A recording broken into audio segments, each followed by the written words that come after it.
नमस्कार, Sridevi classes YouTube channel पर आज फिर आपका स्वागत है। आज हमारी प्लेलिस्ट इलेक्ट्रिकल मशीन डिजाइन में ट्रांसफार्मर डिजाइन पे एक बहुत इंपॉर्टेंट पार्ट को स्टडी करते हैं, कोर लिम्ब के क्रॉस सेक्शन को डिजाइन करना। तो शुरू करते हैं आज की वीडियो। जब ट्रांसफार्मर की प्राइमरी वाइंडिंग को time varying alternating sinusoidal excitation देते हैं तो वो अपने core limb cross section area में एक working time varying alternating sinusoidal flux बना लेता है। इसी साइनोसॉइडल अल्टरनेटिंग फ्लक्स का मैग्नीट्यूड डिसाइड करेगा कि हमारी वाइंडिंग्स जो किसी वोल्टेज के लिए हम बना रहे हैं उसमें कितने टर्न्स इस्तेमाल होंगे। कोर में वर्किंग मैग्नेटिक फील्ड फ्लक्स का मैग्नीट्यूड डिपेंड करेगा कि कोर में हम क्या फ्लक्स डेंसिटी इस्तेमाल कर रहे हैं और कोर का net cross section iron area कितना है। किसी आयरन कोर में फ्लक्स डेंसिटी के मैग्नीट्यूड को हम स्पेसिफिक मैग्नेटिक लोडिंग कहते हैं और एक ट्रांसफार्मर की कोर में स्पेसिफिक मैग्नेटिक लोडिंग कोर के मटेरियल और ट्रांसफार्मर की कूलिंग में जो अरेंजमेंट्स हम इस्तेमाल कर रहे हैं उस पर डिपेंड करता है, क्योंकि वो डिसाइड करेंगे कि लॉसेज और हीट डेसिपेशन के इक्विलिब्रियम से ऑपरेटिंग टेम्परेचर क्या बनना है। अगर टाइप ऑफ कूलिंग और मटेरियल के हिसाब से स्पेसिफिक मैग्नेटिक लोडिंग तय हो गई है, फिक्स है, तो हम कोर में फ्लक्स की अमाउंट के हिसाब से नेट क्रॉस सेक्शन एरिया को एक इंपॉर्टेंट डिजाइन पैरामीटर बनाकर सारे ट्रांसफार्मर की डिजाइन को कर सकते हैं। जरा समझते हैं कि ट्रांसफार्मर के डिफरेंट स्पेसिफिकेशन का कोर में वर्किंग फ्लक्स के साथ और उससे कोर के net iron cross section area के साथ क्या रिलेशनशिप है। एक ट्रांसफार्मर की आउटपुट वीए रेटिंग पर फेज अगर कैपिटल क्यू हो तो कैपिटल क्यू का relation rated voltage full load current के साथ ये न्यूमेरिक रिलेशन हो जाएगा। अगर वाइंडिंग में नंबर ऑफ टर्न्स टी हो तो पर टर्न ईएमएफ ईटी के साथ हमारा रिलेशन पर फेज केवीए रेटिंग पावर का ये बन जाता है, जहां ईटी ईएमएफ पर टर्न है और आईटी फुल लोड करंट पे ट्रांसफार्मर की एमएमएफ मैग्नीट्यूड हो गई है। अर्थात एक ट्रांसफार्मर की पावर रेटिंग को पर टन ईएमएफ बढ़ाकर या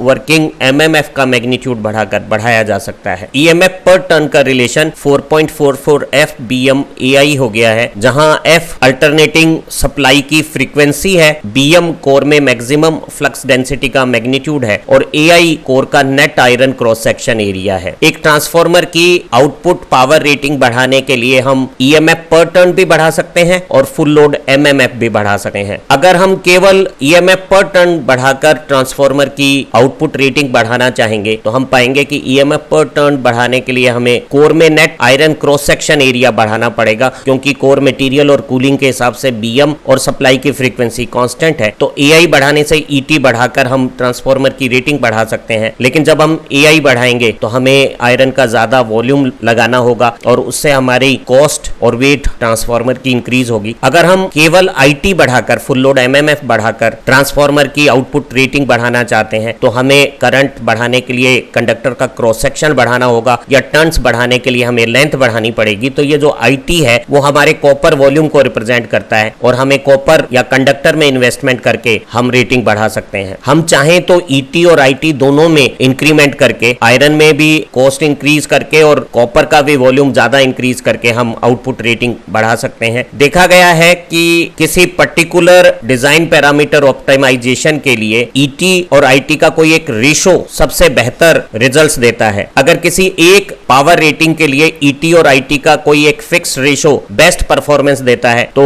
डिजाइन के अनुसार वही रेशो किसी दूसरी पावर रेटिंग के लिए भी बेस्ट ऑप्टिमम रिजल्ट्स देगा। तो अगर किसी एक डिजाइन ऑप्टिमाइजेशन कंस्ट्रेन के साथ आईटी फुल लोड एमएमएफ और ईएमएफ पर टर्न के लिए रेशो आर कांस्टेंट हो तो हम आईटी की जगह आरईटी लिख सकते हैं, और जब हम यहाँ आरईटी लिखते हैं तो हम पाते हैं कि हमारी पर फेज केवीए रेटिंग का रिलेशन ईएमएफ पर टर्न के स्क्वायर के डायरेक्ट प्रोपोर्शनल। हमने पाया कि ट्रांसफार्मर में रेटेड आउटपुट वीए ईएमएफ पर टर्न और फुल लोड एमएमएफ का प्रोडक्ट है और फुल लोड एमएमएफ को ईटी के प्रोपोर्शनल रखते हैं, तो जो आउटपुट पावर रेटिंग है वो ईएमएफ पर टर्न के स्क्वायर रिलेशन में आ गई है। या हम कह सकते हैं कि ईएमएफ पर टर्न है वो अगर ये मल्टीफेज ट्रांसफार्मर का टोटल अपरेंट वीए आउटपुट है और एन नंबर ऑफ फेजेज है। अगर एक 3 फेज ट्रांसफार्मर के लिए आउटपुट पावर केवीए में 100 हो तो यहाँ एन 3 रख के और इस रूट में 100/3 रख के और के कोई कांस्टेंट है उससे मल्टीप्लाई करके हम ईएमएफ पर टर्न निकाल सकते हैं। पुरानी डिजाइन प्रैक्टिस और एक्सपीरियंस से हमें किसी ऑप्टिमम डिजाइन के लिए लिए ट्रांसफॉर्मर में इस कांस्टेंट K की वैल्यू क्या होगी ये मालूम है। तो अगर हमें ट्रांसफॉर्मर की पर फेज रेटेड KVA मालूम हो तो हम उसमें EMF पर टर्न क्या रहेगा वो इस रिलेशन से कैलकुलेट कर सकते हैं। ट्रांसफॉर्मर डिजाइन में इस कांस्टेंट K की वैल्यू बहुत सारी चीजों पर डिपेंड करती है, जैसे हमारे ट्रांसफॉर्मर की टाइप कौन सी है, वो कोर टाइप है या शेल टाइप है। अक्सर शेल टाइप के लिए K की वैल्यू ज्यादा रखते हैं और कोर टाइप के लिए K की वैल्यू कम रखी जाती है। वो डिपेंड करेगा कि हमारा ट्रांसफॉर्मर की सर्विस कंडीशंस क्या है, वो सेकेंडरी डिस्ट्रीब्यूशन सिस्टम में यूज हो रहा है जहां ट्रांसफॉर्मर को किसी एक समय में पीक लोड के लिए डिजाइन किया हुआ है, लेकिन उस पर अक्सर जो लोड है वो 50% से भी कम रहता है और फुल डे एफिशिएंसी बहुत इंपॉर्टेंट है। ऐसे डिस्ट्रीब्यूशन ट्रांसफॉर्मर में हम K की वैल्यू कम रखते हैं और कुछ ट्रांसफॉर्मर हमारे पावर ट्रांसफॉर्मर होते हैं जो मेन ट्रांसमिशन सिस्टम में यूज करते हैं, जो full time almost full load पे काम करते हैं। अगर उन पे लोड कम होता है तो पावर ट्रांसफॉर्मर क्योंकि पैरेलल में एक से ज्यादा सिस्टम में ऑपरेट हो रहे हैं तो कुछ ट्रांसफॉर्मर को हम सप्लाई से डी एनर्जाइज कर लेते हैं ताकि उनमें आयरन लॉसेस भी ना हो। ऐसे ट्रांसफॉर्मर में हम K की वैल्यू ज्यादा रखते हैं। K की वैल्यू ट्रांसफॉर्मर की मैन्युफैक्चरिंग में जो मटेरियल हम यूज कर रहे हैं, कोर और कंडक्टर, उसके ऊपर डिपेंड करेगा। अगर आयरन मटेरियल की कॉस्ट कम आ रही है तो हमें डिजाइन में आयरन ज्यादा लगाने के लिए K की वैल्यू ज्यादा ले लेनी चाहिए, और अगर मान लो हमारे कंडक्टर की कॉस्ट कम आ रही है तो हमें IT बढ़ानी चाहिए और K की वैल्यू कम कर लेनी चाहिए। ये इस बात पर भी डिपेंड करता है कि हमारी लेबर चार्जेस क्या है। अगर हमारी कोर स्टैक करने वाली लेबर सस्ती है तो हम कोर को ज्यादा इस्तेमाल कर सकते हैं, K की वैल्यू ज्यादा ले सकते हैं, और अगर कंडक्टर और वाइंडिंग करने वाली लेबर कम कॉस्ट की होती है तो हम कंडक्टर अमाउंट को बढ़ा सकते हैं। K की वैल्यू इस बात पर भी डिपेंड करेगी कि हमारा जो डिजाइन ऑप्टिमाइजेशन पैरामीटर है वो क्या है। हमें लोवेस्ट कॉस्ट के लिए ट्रांसफॉर्मर डिजाइन करना है या हमें हाईएस्ट एफिशिएंसी के लिए ट्रांसफॉर्मर डिजाइन करना है, या फिर हमें यूटिलिटी एंड पे लाइफ टाइम कॉस्ट को मिनिमाइज करने के लिए ट्रांसफॉर्मर डिजाइन करना है, या ट्रांसफॉर्मर का फिजिकल वेट कम करने के लिए डिजाइन करना है। इन डिजाइन पैरामीटर पे भी हमारी K की वैल्यू डिपेंड करती है। अगर हम एक 3 phase core type distribution transformer बनाते हैं तो K की वैल्यू को 0.45 से 0.5 के बीच में रखा जा सकता है। यही K की value 3 phase core type power transformer के लिए थोड़ी ज्यादा 0.6 से 0.65 हो गई है, जबकि शेल टाइप ट्रांसफॉर्मर के लिए यह वैल्यू काफी ज्यादा 1.2 से 1.3 हो गई है। इसी तरह से single phase shell type transformer के लिए भी ये वैल्यू 1 और 1.1 के बीच में है, जबकि single phase core type transformer के लिए ये वैल्यू 0.75 से 0.8 के बीच में रखी जाती है। तो एक बार अगर हमें टाइप ऑफ ट्रांसफॉर्मर मालूम है, उससे K की वैल्यू रख देते हैं तो हमें किसी अपरेंट KVA कैपेसिटी S के लिए ट्रांसफॉर्मर में ET कितना होगा ये ज्ञात हो जाएगा, और एक बार अगर EMF पर टन ज्ञात हो गया तो हमें मैग्नेटिक फ्रेम की डिजाइन करना आ जाएगा। एक ट्रांसफॉर्मर में EMF पर टन 4.44 FBM AI होता है। इस रिलेशन से हम कोर के क्रॉस सेक्शन में नेट आयरन एरिया AI को निकाल सकते हैं, जहां F सप्लाई की अल्टरनेटिंग एक्साइटेशन की फ्रीक्वेंसी है और BM कोर में मैक्सिमम फ्लक्स डेंसिटी का मैग्नीट्यूड है, जिसे हम स्पेसिफिक मैग्नेटिक लोडिंग भी कहते हैं, जो टाइप ऑफ कोर मटेरियल और टाइप ऑफ कूलिंग पर डिपेंड करेगी। जब हमारे ट्रांसफॉर्मर की पावर रेटिंग बहुत ज्यादा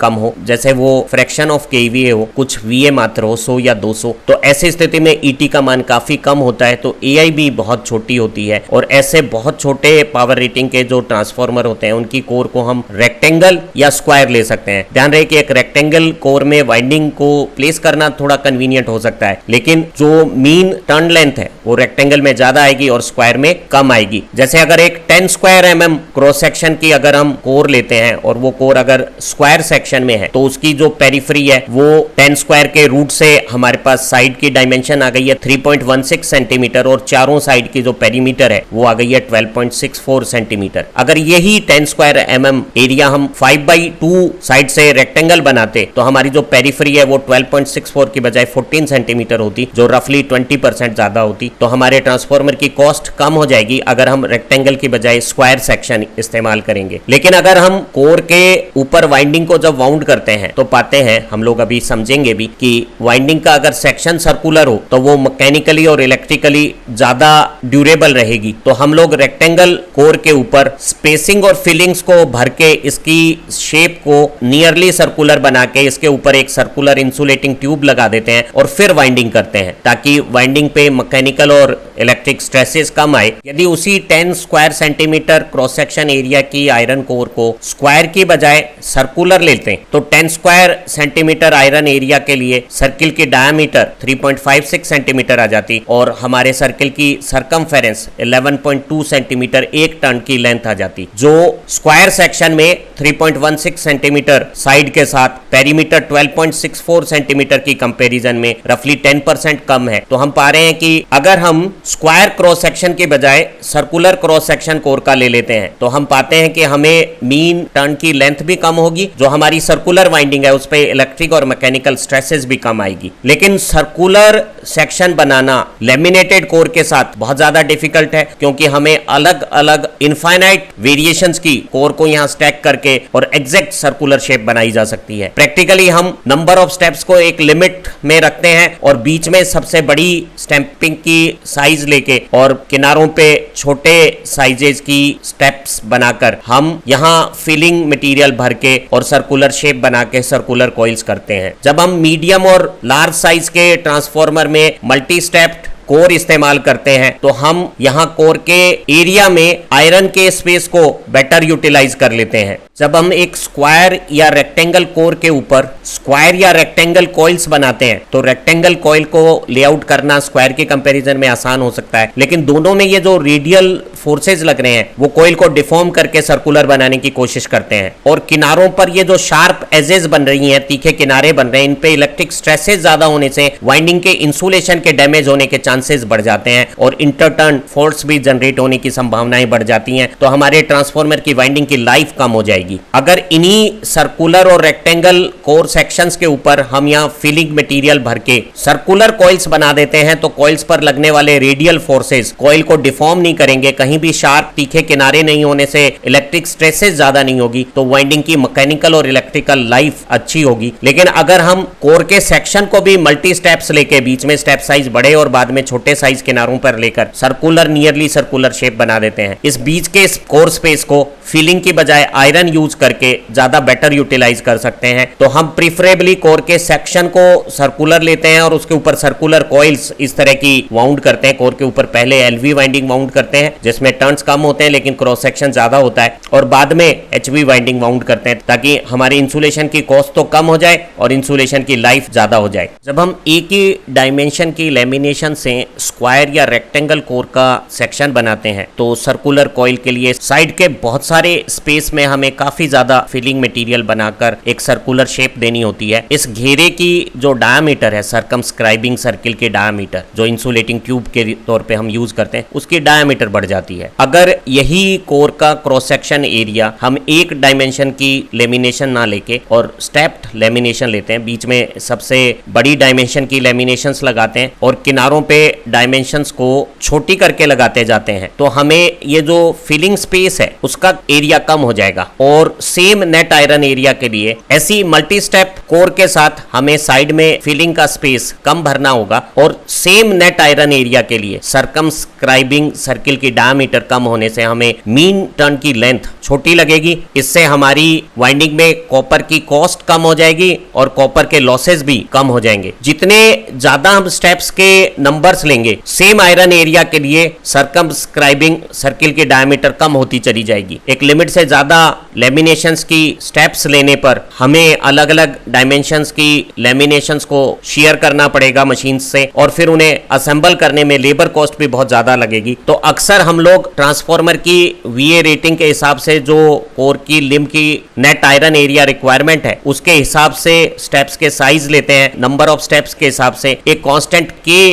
कैलकुलेट होता है और उस के की वैल्यू से किसी भी गिवन नेट आयरन एरिया के लिए सर्कमस्क्राइबिंग सर्किल की डायमीटर डी क्या होगी उसका एक रिलेशन आ जाएगा। यहाँ के का मान ऑप्टिमम कंडीशन पे जब हम स्क्वायर कॉइल लेते हैं तो 0.45 है, क्रूसीफॉर्म या 2 स्टेप की कोर के लिए 0.56 है, 3 स्टेप के लिए 0.6 है और 4 स्टेप्स के लिए ये 0.62 है। अब आप देखिए कि 4 से आगे हम जब स्टेप्स के साइज बढ़ाते हैं तो इस के की वैल्यू में जो इंक्रीमेंट या इंप्रूवमेंट होता है और उससे जो डी की वैल्यू में हमें एडवांटेज डिक्रीज मिलती है वो रिलेटिवली कम होती जाती है। एक एग्जांपल के तौर पे अगर हमें 4-5 centimetre centimetre net iron area की कोर बनानी है और हमने स्क्वायर कोर बनाई है जिसके लिए के 0.45 है, जो सर्कमस्क्राइबिंग सर्किल है उसकी डायमीटर 10 सेंटीमीटर आएगी। अगर इसी कोर को हम 4 स्टेप बना लेते हैं और अलग अलग 4 A B C D dimensions की कोर को स्टैक करके और ऑप्टिमम डिजाइन करते हैं ताकि ये फीलिंग स्पेस मिनिमम हो जाए, तो ऐसी स्थिति में हमारा जो K कांस्टेंट है वो 0.62 हो जाएगा और हमारी जो सर्कमस्क्राइबिंग सर्किल की डायमीटर है इस फॉर्मूले से हम कैलकुलेट करेंगे तो वो 10 सेंटीमीटर स्क्वायर सेक्शन की बजाय घटकर 8.5 सेंटीमीटर आ जाएगी। और ऐसी स्थिति में हमारा जो कॉपर कंडक्टर कॉस्ट है वो 15% के अराउंड कम हो जाएगा और न केवल कॉपर की कॉस्ट कम होगी, हमारे कॉपर लॉसेज भी इसी प्रोपोर्शनल में कम हो जाएंगे। तो डिजाइन में एक बहुत बड़ा इंप्रूवमेंट हो जाएगा। थोड़ी सी लेबर कॉस्ट बढ़ेगी, थोड़ी सी हमारी लेमिनेशंस अलग अलग साइज की रखने की इन्वेंट्री बढ़ेगी, लेकिन डिजाइन में इंप्रूवमेंट हो जाएगा। तो हमारे ट्रांसफॉर्मर का अगर केवीए रेटिंग ज्यादा है, हमारा आयरन क्रॉस सेक्शन एरिया की डिमांड ज्यादा है, तो हम नंबर ऑफ स्टेप्स बढ़ा लेंगे ताकि हम फिलिंग के स्पेस को कम करके और आयरन एरिया को ज्यादा इफेक्टिवली यूटिलाइज कर सके। मल्टी स्टेप्ड कोर के लिए अलग अलग स्टेप साइज के लिए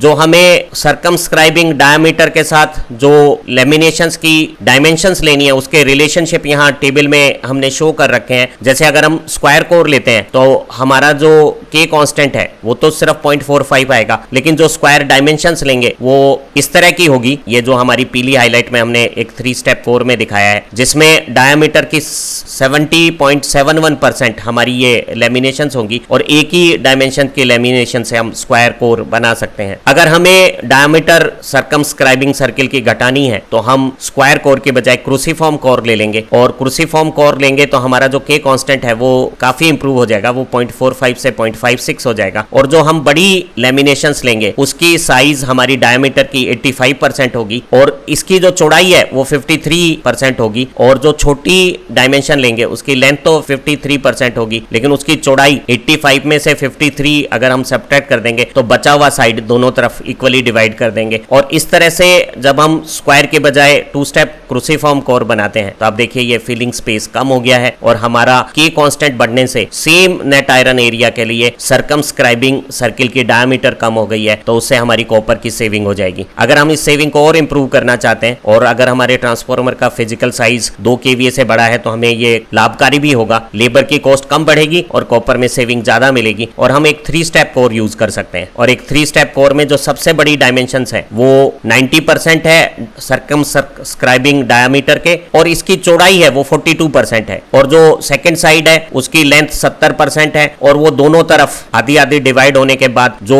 टोटल विड्थ बनाएगी इस 42% को ऐड करने के बाद वो भी 70.7% है। अर्थात ये जो सेक्शन है जो हम एक नीले फ्रेम से दिखा रहे हैं वो एक स्क्वायर सेक्शन बन जाएगा, दोनों तरफ डायमेंशंस डायमीटर की 70.7% है। अब हम तीसरी सबसे छोटी डायमेंशन ले सकते हैं जो 42% है सर्कमस्क्राइबिंग डायमीटर की और वो 42% डायमेंशंस अगर पूरी लेंथ में हम स्प्रेड करें तो वो 90% डायमीटर स्पेस को कवर कर लेगी। तो आप ये डिफरेंस दोनों तरफ बराबर बराबर डिवाइड कर सकते हैं और इस तरह से हम 3 स्टेप कोर लेते हैं तो K कांस्टेंट बढ़ने से सर्कमस्क्राइबिंग सर्किल की डायमीटर कम हो जाएगी। 4 स्टेप के लिए जो हमारी सबसे बड़ी डायमेंशंस है वो 93% हो गई है, फिर 80% और 60% दो और डायमेंशंस हो गई हैं और जो सबसे छोटी डायमेंशंस है वो 36% रह गई है। जब हम 25 kVA के आसपास साइज का ट्रांसफॉर्मर बनाते हैं तो हम 4 स्टेप कोर प्रैक्टिकली यूज करते हैं। बड़ी रेटिंग के ट्रांसफॉर्मर बनाने के लिए जब AI काफी ज्यादा हो गई है, D भी काफी ज्यादा आ रही है, तो हमें सर्कमस्क्राइबिंग सर्किल में डायमीटर में थोड़ा सा भी अगर सुधार होगा, चाहे वो 0.64 से 0.65 हो या अगर हम 11 स्टेप्स पे चले जाते हैं और वो फिगर 0.66 हो जाता है तो हमें नेट सेविंग आती है। तो हम व्यवहार में एक 100 kVA ट्रांसफॉर्मर में अलग अलग मैन्युफैक्चरर 5 से 12 स्टेप्स इस्तेमाल करते हैं और कुछ बड़े ट्रांसफॉर्मर में आप देखें यहाँ ये सबसे बड़ी साइज है और किनारों पे छोटी है और साइज स्टेप्स की बदल रही है, हम इससे भी ज्यादा स्टेप्स इस्तेमाल करते हैं। लेकिन एग्जामिनेशन क्वेश्चंस के लिए एक स्टूडेंट को 3 और 4 स्टेप के डिजाइन डाटा याद रख लेने चाहिए और अपने क्वेश्चंस जो डिजाइन के उन्हें करने हैं उनके आंसर देते हुए इन डाटा का इस्तेमाल कर सकता है। एक 3 स्टेप कोर में जो सबसे बड़ी डायमेंशंस हैं वो 90% है सर्कमस्क्राइबिंग डायमीटर की, जो उससे छोटी है वो 70.7% है और जो सबसे छोटी है वो 42% है। इसी तरह से 4 स्टेप के लिए सबसे बड़ी 92%, सेकंड 80%, 50%, थर्ड 60% और सबसे छोटी 36% है। यहाँ एक ट्रांसफॉर्मर जिसकी की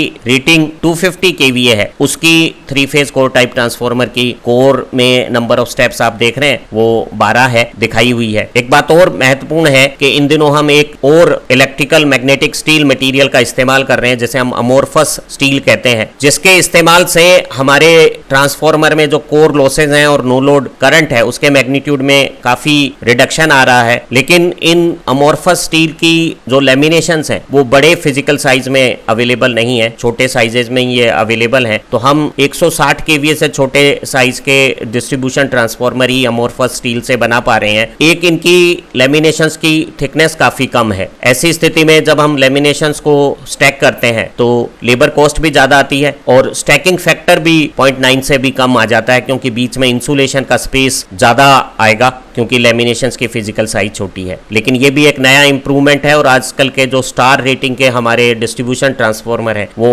अमोर्फस स्टील से बनाए जा रहे हैं। हमें लगता है कि आज की इस वीडियो से आप ट्रांसफॉर्मर डिजाइन की जो सबसे फंडामेंटल कंसेप्ट है, कोर लिम्ब के क्रॉस सेक्शन और स्टेप्स के साइजेस निकालना सीख गए हैं। हम अपनी अगली वीडियो में ट्रांसफॉर्मर की आउटपुट इक्वेशंस को समझेंगे और जानेंगे कि जो हमारा मेन फ्रेम है मैग्नेटिक स्ट्रक्चर, वो ट्रांसफॉर्मर की रेटेड पावर आउटपुट के साथ क्या कनेक्शन रखता है। हमारी इलेक्ट्रिकल मशीन डिजाइन की इन वीडियो को देखकर आपकी सब्जेक्ट अंडरस्टैंडिंग डेफिनेटली इंप्रूव हो रही होगी। वीडियो देखने के लिए एक बार फिर बहुत बहुत धन्यवाद।